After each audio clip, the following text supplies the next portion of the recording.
Shalom dan selamat pagi Bapak Ibu Saudara-saudara yang dikasihi dalam Tuhan. Selamat berjumpa kembali dalam Renungan Harian Toraya edisi Selasa 6 Mei 2025.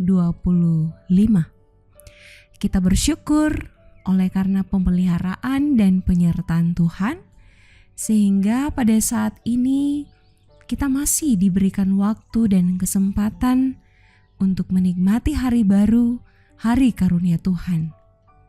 Karena itu, mengawali segala kegiatan kita hari ini, mari bersama-sama mengambil waktu sejenak untuk belajar firman Tuhan. Bacaan kita hari ini terdapat di dalam kitab Kisah Para Rasul pasal 26 ayat 1 sampai 11. Sebelum kita mendengarkan dan merenungkan firman Tuhan, mari kita berdoa. Allah Tritunggal yang kami sembah dalam kehidupan kami, bersyukur kepadamu Tuhan untuk hari yang Kau karuniakan. Pada saat ini kami boleh menikmati nafas kehidupan, itu karena kemurahan kasih-Mu.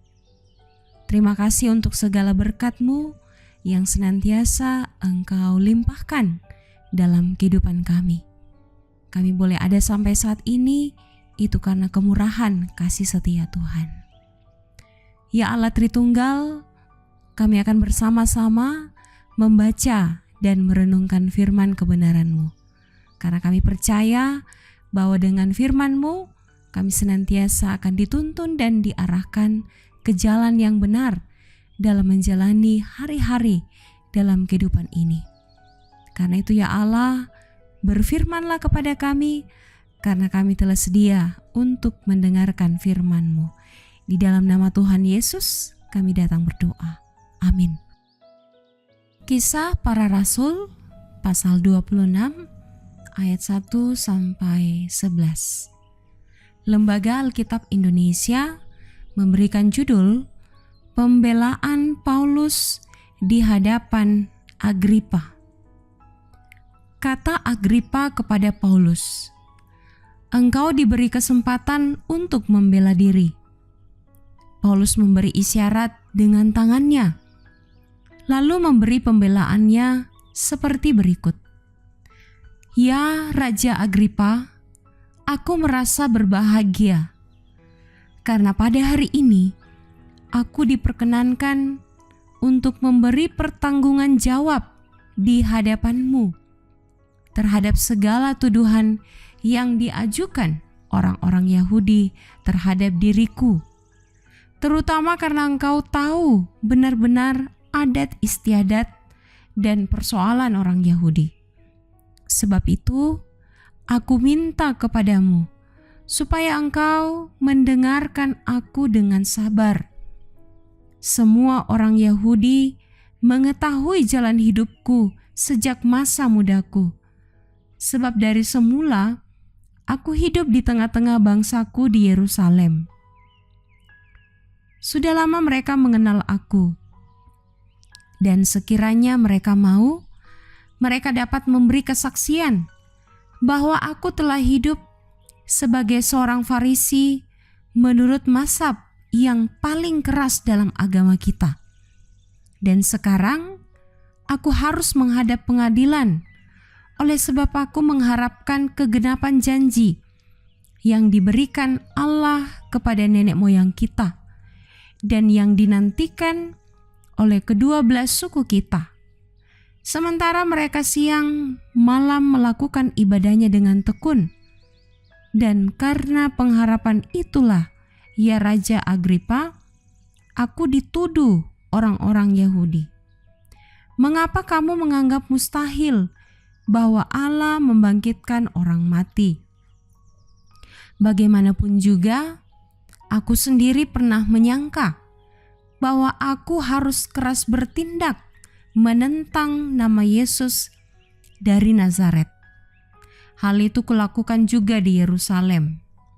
Aku bukan saja telah memasukkan banyak orang kudus ke dalam penjara setelah aku memperoleh kuasa dari imam-imam kepala, tetapi aku juga setuju jika mereka dihukum mati. Dalam rumah-rumah ibadat, aku sering menyiksa mereka dan memaksanya untuk menyangkal imannya. Dan dalam amarah yang meluap-luap, aku mengejar mereka bahkan sampai ke kota-kota asing. Amin firman Tuhan. Dari pembacaan kita pada hari ini diberikan sebuah tema, yaitu memberitakan Kristus di tengah ancaman. Memberitakan Kristus di tengah ancaman. Bapak Ibu saudara-saudara yang dikasihi dalam Tuhan, setiap orang percaya dipanggil oleh Allah tidak hanya menikmati Injil damai sejahtera dari Allah, melainkan diberi amanat untuk memberitakan Injil yang telah diterimanya. Memberitakan Kristus di tengah situasi yang aman dan tenang atau tanpa resiko adalah sesuatu yang normal. Namun, jika kita memberitakan Kristus di tengah situasi yang sulit, maka itu merupakan sebuah tantangan yang tidak gampang. Tantangan memberitakan Kristus yang bangkit di tengah situasi yang sulit atau terancam. Inilah yang dikisahkan pada perikop yang kita renungkan hari ini. Kondisi yang sulit atau terancam tidak menyurutkan semangat dan nyali Rasul Paulus dalam memberitakan Injil. Justru momen yang dialaminya ketika ia diperhadapkan kepada Herodes Agripa I untuk melakukan pembelaan diri dimanfaatkan dalam memberitakan Injil. Di hadapan Herodes Agripa I, ia menyebutkan bahwa ia memiliki masa lalu yang kejam terhadap orang kudus dan mengharapkan mereka semua dihukum mati. Ia pun dengan jujur mengakui bahwa ia seringkali menyiksa orang Kristen di rumah ibadat dan berharap dengan tindakannya tersebut akan menyebabkan orang Kristen menyangkal imannya. Ayat 10-11 bacaan kita. Namun justru sebaliknya yang terjadi. Paulus yang tadinya menganiaya orang Kristen bertobat dan menerima Yesus sebagai Tuhan dan Juru Selamatnya.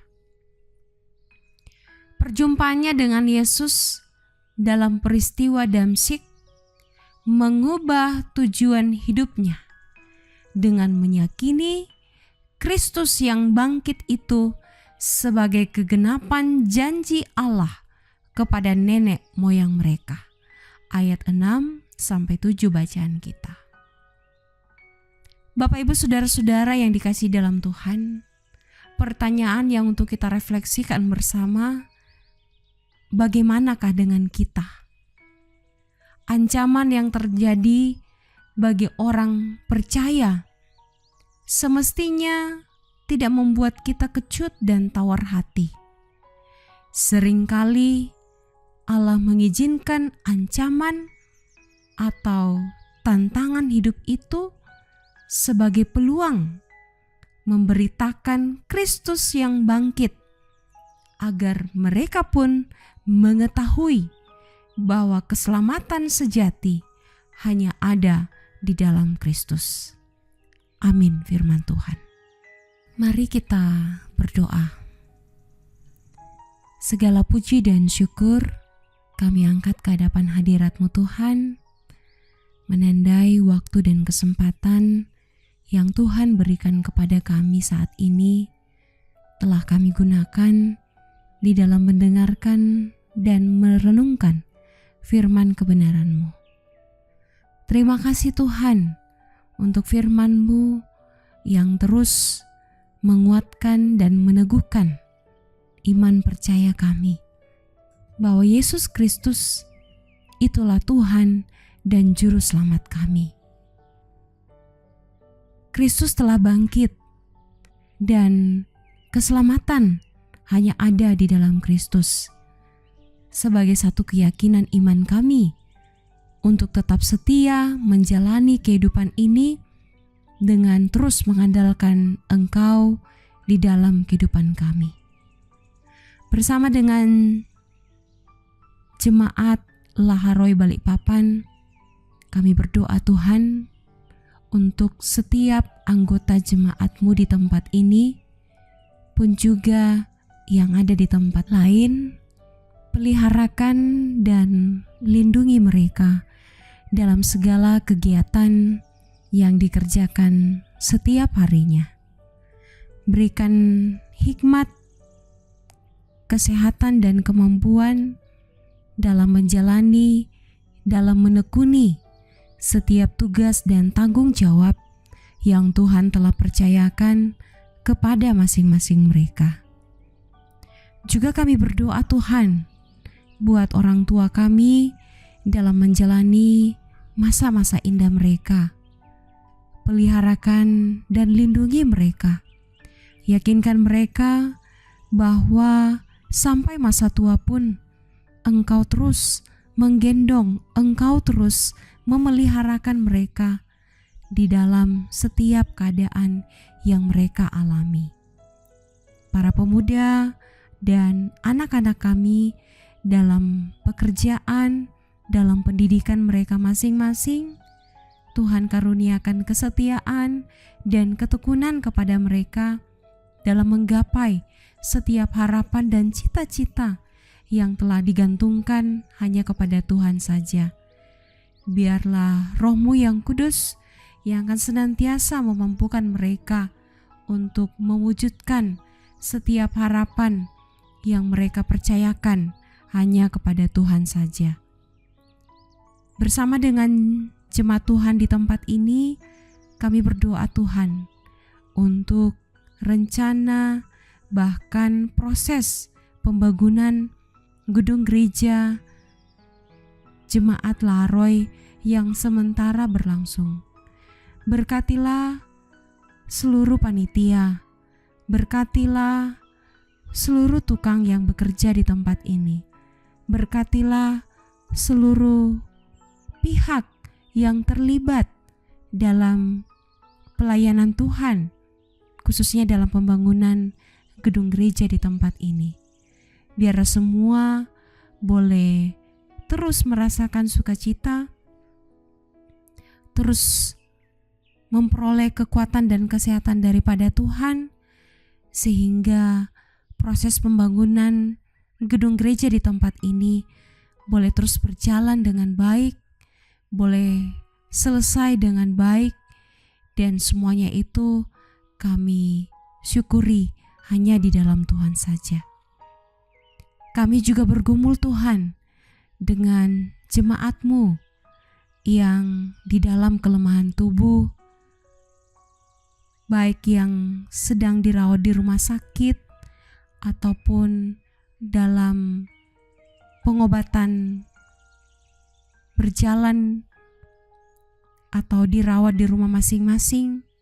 Kiranya Tuhan senantiasa memberkati setiap usaha yang dilakukan, baik itu melalui makanan, air minum, obat-obatan, biar pada waktu yang Tuhan tentukan sendiri, mereka dapat memperoleh kesembuhan yang asalnya daripada Tuhan. Juga kami berdoa bagi jemaat-Mu yang saat ini tengah merasakan duka cita karena kehilangan orang-orang yang mereka kasihi. Kiranya Engkau sebagai penghibur yang sejati akan terus menopang, menguatkan mereka dalam menghadapi duka cita ini, sehingga di balik duka yang mereka alami ada tangan Tuhan yang terus memampukan mereka untuk tetap menaruh harap hanya kepada Tuhan saja. Kami juga berdoa Tuhan bagi seluruh pelayan, pengerja tetap, majelis gereja yang ada di tempat ini, pendeta, penatua, diaken, koster, tata usaha, sopir, bahkan jemaat Tuhan dalam mengangkat setiap tugas pelayanan yang Tuhan telah percayakan. Perlengkapilah kami Tuhan dengan hikmat daripadamu, sehingga seluruh pelayanan yang Engkau percayakan kepada masing-masing hamba-Mu boleh senantiasa dipersembahkan untuk hormat dan kemuliaan bagi nama Tuhan. Seluruh yang akan kami kerjakan sepanjang hari ini, kami serahkan ke dalam tangan-Mu Tuhan. Biarlah apa yang kami katakan, yang kami pikirkan, yang kami perbuat, senantiasa berkenan kepadamu. Pemerintah kami dari pusat sampai pelosok desa, berkenan Tuhan juga terus memberikan hikmat-Mu kepada mereka, sehingga dapat mengangkat tugas tanggung jawab di tengah-tengah pemerintahan di tempat kami. Ampunilah salah dan dosa kami Tuhan, dan dengarkan kami yang berseru hanya di dalam satu nama, yaitu Yesus Kristus, Sang Firman yang hidup. Amin. Demikianlah renungan harian Thorayab edisi Selasa 6 Mei 2025 pada hari ini dari Jemaat Lahai Roy Balikpapan. Kiranya kita semua tetap setia mendengarkan firman Tuhan dan senantiasa diberkati oleh Tuhan dalam menjalani hari-hari di kehidupan kita. Sampai jumpa pada renungan harian berikutnya. Tuhan Yesus memberkati. Shalom.